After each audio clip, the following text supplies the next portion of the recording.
Hi friends, cooking in village style more YouTube channel को आपण मानकु स्वागत करुच्ची। आज आमे देखिबा घरे रही केमिति आमे थंडा जर काश छिंकरु मेडिकल न जाई यही जो कोरोना पेंडेमिक सिचुएशन चली यही परिस्थिति रे बाड़ी घरे जो सब जिनिस उपलब्ध होची ताकू आमे व्यवहार करी केमिति आमे सुस्थ आ निरोग रही परिबा। सेथि पई कोन सब जिनिस दरकार सेथि पई देखंतु मु नेइची एई सब जिनिस गुडी को होची। ए प्रथमे आमे तुलसी पत्र किछि नबा आ ता सहित आमे नबा होची किछि जीरा आउ गुलमरीच लवंग अदा आउ जुआणी आउ ता सहित सिंगड़ाहार पत्र यही सब जिनिस को नहीं आमे गोटे काढ़ा प्रस्तुत करिबा। एई काढ़ा केमिति हमको ठंडा जर काश छिंकरु उपशम देव चलंतु देखिबा। प्रथमे कौन करिबा ना एई जो अदाटी को अछि अदाटी को आनी कौन करिबा ना होची ताको प्रथम अदाटी को कौन करिबा ना टिके छेची दबा। अदाटी को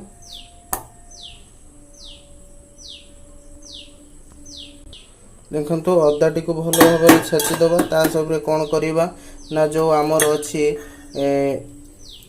गोलमरीच और लवंग ताकू टिके मध्य आमे छेची दबा। छेची देले कौन हो ना तार जो औषधीय गुण गुड़ी को पानी रे आमे जेतले फुटेबा भल भाव मेल्ट हो। और जो अलैच गुटा अलैच ताकू टिके हल्का करी आमे भल भाव कुटी दबा। कुटी दला परे कौन करिबा ना एबे आमे गुटे ग्लास पानी ता धरे दे दबा। देखंतु आमे गुटे ग्लास पानी देइचंदी। पानी रे कौन करिबा ना ताकू गैस को बढ़े दबा फुटिला पर्यंत। फुटिला परे ताकू स्लो रे आंच रे रखिबा। ता सहित आमे कौन करिबा जो आमे जो आइटम गुडा नेइचंदी तुलसी पत्र मध्य पकेइबा। ता धरे तुलसी पत्र को छेचिबानी कारण तुलसी पत्र को केबे छेचिकी पका जानी सही भले पकेइबा। और सिंगड़ाहार पत्र को मध्य सही भले पकेइबा ता धरे पानी रे। और ता सहित जो जीरा अछि जीरा आउ जुआणी को मध्य ता सहित पके दो। जीरा और जुआणी को मध्य आ सहित पके देइचंदी। आको केते समय जो ग्लास पानी देइचंदी ई ग्लास पानी को जे पर्यंत केते समय फुटेइबा जे पर्यंत अधा हेई न जायछि। अधा हेई गले ताको आमे बाहर करिबा सेते पर्यंत आमे फुटेबा। आ गोटे जिंस ता थेरो मिसेबा आमे चुटकी टिकिए मात्र हळदी पकेबा कारण हळदी रे anti bacteria anti fungal anti ageing गुण अछि जा फल रे कि हमको से सब वायरल फेवर हेइथिले भी दूर हो। आ आगामी दिन रे करे दवनी टिके चुटकी भर हळदी टिके पके देखंतु हळदी पके सारछि। हळदी पके सारी आमे कोन करिबा ना ताको घोड़े दबा गोटे पात्र रे घोड़े दबा। घोड़े देकी 10 मिनिट पई जे पर्यंत जति आमे पानी नै चंती धर हमर रिक्वायर्ड जति पानी जति हमर अध कप जति जणे लोक केते अध कप पी परिबो सेही हिसाब रे हम कोन 2 कप पानी दबा।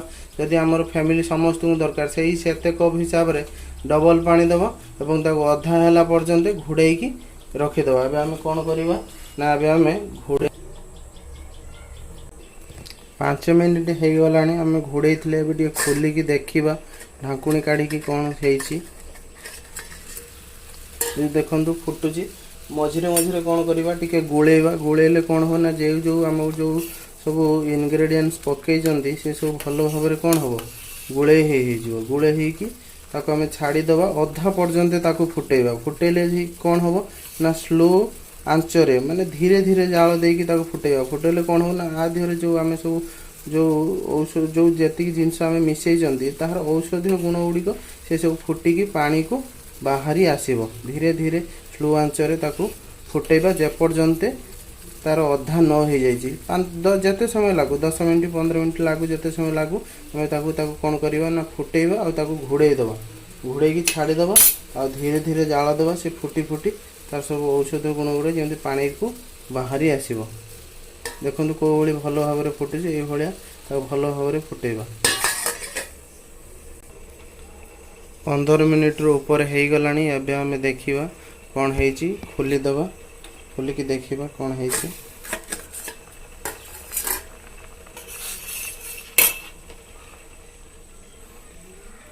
जति पानी देथिले ता अधा हे गलानी। एबे कोन करिबा ना छांकिणी रे ताको छांकी दबा। पानी देखुचंदी पानी गुडो केमति बहलिया हे जाइछि ଯାହାର ସବୁ ଔଷଧୀୟ ଗୁଣ ଗୁଡ଼ିକ ପାଣିରେ ସେ ସବୁ ମିଶି ଯାଇଛି।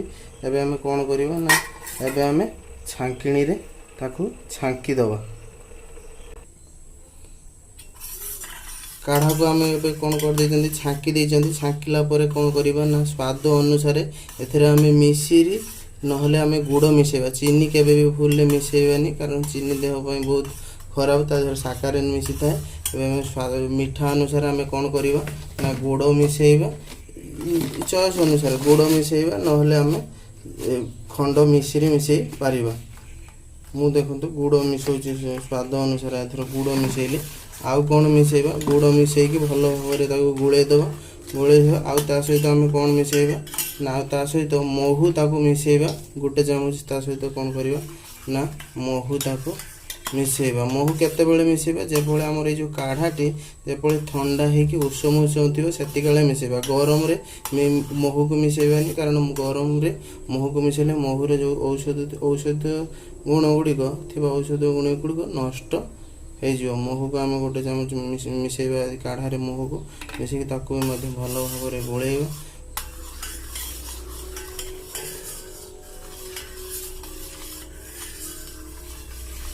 ଏବେ ଆମ ରେଡ଼ି ହେଇଗଲା ଥଣ୍ଡା ଜ୍ୱର କାଶ ପାଇଁ କାଢ଼ା ତିଆରି। ଏଇ କାଢ଼ାକୁ କେମିତି ସେବନ କରିବା ନା ସକାଳେ ଖାଲି ପେଟରେ ଆକୁ ଖାଇବାର ଅଧଘଣ୍ଟା ପୂର୍ବରୁ ସକାଳେ, ଔତାଳେ ଆଉ ରାତିରେ ସନ୍ଧ୍ୟାବେଳେ ଯଦି ଦିନକୁ 3 ଥର ଆର ଡୋଜେସ୍ ଖାଇବାର ଅଧଘଣ୍ଟା ପୂର୍ବରୁ ଦିନକୁ 3 ଥର, ଆଉ ନିୟମିତ ଯଦି ଆମେ 2 ଦିନ 6 ଥର ବ୍ୟବହାର କରୁଛନ୍ତି ତାହେଲେ ଥଣ୍ଡା ଜ୍ୱର କାଶ ଛିଙ୍କ କଫ ଥିଲେ ସବୁକିଛି ଛାଡ଼ିକି ପଳେଇଯିବ। ଏବେ ଆମର କାଢ଼ା ତିଆରି ହେଇଗଲା। ଏତିକି ଧ୍ୟାନ ଦେବା, ଏଇ କାଢ଼ାକୁ ବ୍ୟବହାର କରିବା ସମୟ ଦିନରେ ଆମେ ଟିକେ ସଫିସିଏଣ୍ଟ ପାଣି ପିଇବା, ନହେଲେ ଆମ ପେଟ ଗରମ ହେଇଯିବ। ଏ ଭିଡ଼ିଓଟି ଆପଣମାନଙ୍କୁ କେମିତି ଲାଗିଲା ଆମକୁ କମେଣ୍ଟ ମାଧ୍ୟମରେ ଜଣାଇବେ। ଆମ ଚ୍ୟାନେଲ୍ ଯଦି ନୂଆ ତାହେଲେ ଚ୍ୟାନେଲଟିକୁ ସବସ୍କ୍ରାଇବ୍ କରିବେ। ଜୟ ଜଗନ୍ନାଥ।